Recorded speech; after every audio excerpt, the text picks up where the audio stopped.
I'm Melanie Oxley and I live in London, and I have a long history of working with voluntary groups, mainly on the environmental side, mainly to look after the natural environment and to protect nature. And I believe that for proper social improvement, the natural environment has to be cared for. And we have to involve people in the care of their own local natural environment that will sustain their communities.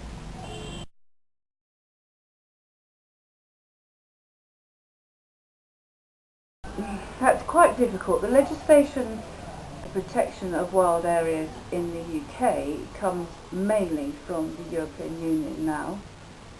And so we put into practice in the UK how that pans out through two major agencies, government agencies, we call them quangos. And they are charged with making sure that that legislation is translated on the ground. But this is at a vast scale. So you can say the Highlands of Scotland.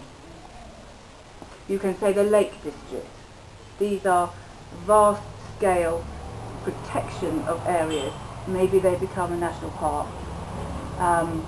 Maybe they are run by a large organisation such as in Scotland, the Scottish Natural Heritage.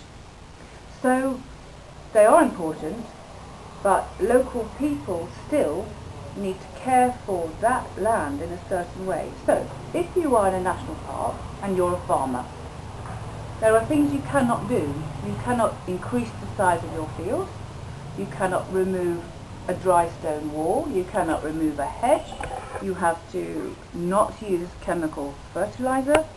You have to farm the land in such a way that you are sustaining the soil and not denutrifying the soil. So you do crop rotation and animal rotation, and it's very fixed. And you also have to leave large areas that are for natural meadows to grow in, and you have to manage your woodland in a certain way. It's very strict.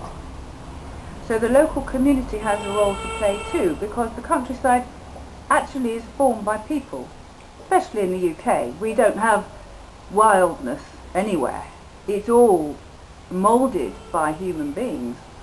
So the people have a big role to play. Of course, in India, quite different, where there are mountain ranges and vast areas where there's not a person. So then caring for something at that level is probably also government level.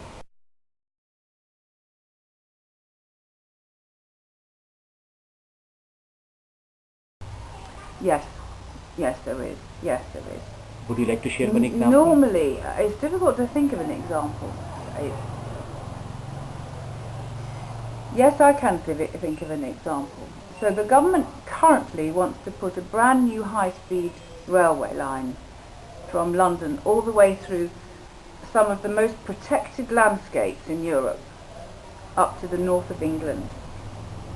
This is a very hard one because environmentalists like me like the idea that people will get out of their cars and out of the aeroplane and go on a train, because that is environmentally better in terms of carbon footprint. Then you have to balance the fact that the north of England needs to be regenerated, so this railway may provide proper regeneration of parts of the north of England. But some landscape is going to be destroyed, and along that landscape there are some protected species of animals, particularly bats. All bats are protected in the UK. Each bat is worth £5,000 if you deliberately destroy one. So the government will decide in this case that wildlife does not matter so much. So yes, there's a fight. There's always a fight. Because it's a small country with quite a heavy population density, there's always going to be a fight. So local people are objecting to this project? Yes. Will it be sorted out judicially by going to court? It will be solved through the planning system. Okay.